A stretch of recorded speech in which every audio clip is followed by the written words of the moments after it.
Here's a natural American English version that keeps the tone and emotional weight of the original. When she knelt on the carpet and apologized to Jack, I was standing in the shadows of the entryway, my car keys still in my hand. I'd come home early. The meeting had been canceled. No one knew I was back. I'd never heard her voice like that before, soft, trembling, like a string about to snap. "It's my fault," she said, twisting the hem of Jack's shirt in her fingers. "I shouldn't have let him find out. Just give me a little more time." I leaned against the wall and didn't move. "Last week there was perfume on my shirt." She said I was imagining things. 3 days ago she forgot our anniversary, said she was too tired from work. Yesterday she didn't reply to my messages, and now she was kneeling in front of another man, begging him not to be mad.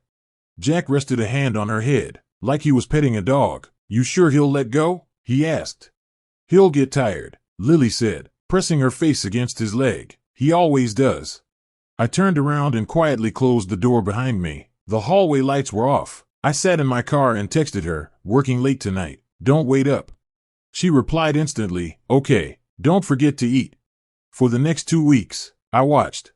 She kept her phone face down, took it into the shower, made hushed phone calls on the balcony in the middle of the night. On Wednesday she said she had to work late. I followed her, saw her and Jack at a cafe. She held his hand across the table, her expression like someone begging for medicine. I took pictures, didn't send them, just kept living. Friday was her birthday. I cooked a whole table of dishes. She didn't get home until 10, said a coworker had an emergency. "Rough day," I said, not asking if the coworker was a man or a woman.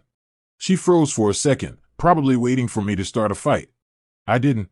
She grew more restless after that. One time I found a love letter she'd dropped, wedged in the couch cushions. It was filled with desperate words for Jack, calling him her oxygen. I put it back where it was. She realized it had been moved and stared at me all night, waiting for me to confront her.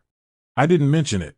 The explosion came the day her mother visited. The old woman had a heart condition. Lily had promised to come home early, but Jack had a fever, so she ran off to take care of him instead. She walked in at 11 that night. Her mom had already left in tears for the hotel. I was sitting on the couch, watching her change her shoes. "Where were you?" I asked. "Don't overthink it," she said. "I'm sliding away. Just work." "Your mom waited 7 hours." I said, "Don't overthink it." She suddenly screamed, "Can't you be understanding for once?" I nodded and went upstairs. She didn't follow. I heard her call Jack, her voice soft again. "I'm sorry.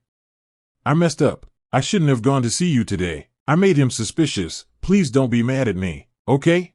I stood at the top of the stairs and heard every word. She apologized to him, yelled at me. The order was correct. The next day I went to a lawyer. All the documents were ready, evidence of the affair, financial statements. "Want to negotiate?" the lawyer asked. "Just file," I said. The day she was served, she was making coffee in the kitchen. Her hands shook so hard the paper rattled. "What is this supposed to mean?" she asked. "Sign it," I said. "Because of yesterday? I told you not to overthink." "It's not about yesterday," I said. "It's about you kneeling on the floor begging him for forgiveness while all you ever told me was not to overthink." Her face went pale. "You know right from wrong," I said. "You're just more afraid of him not forgiving you. You handed him the power a long time ago. I accept that." Her mouth opened, but no sound came out. The divorce went through fast. She moved in with Jack. A month later, a friend told me Jack made her quit her job, checked her phone, and demanded approval if she had dinner with male coworkers. When she protested, he said, "Who was the one kneeling and begging me not to leave?" She came to see me once, in a parking lot. She'd lost a lot of weight.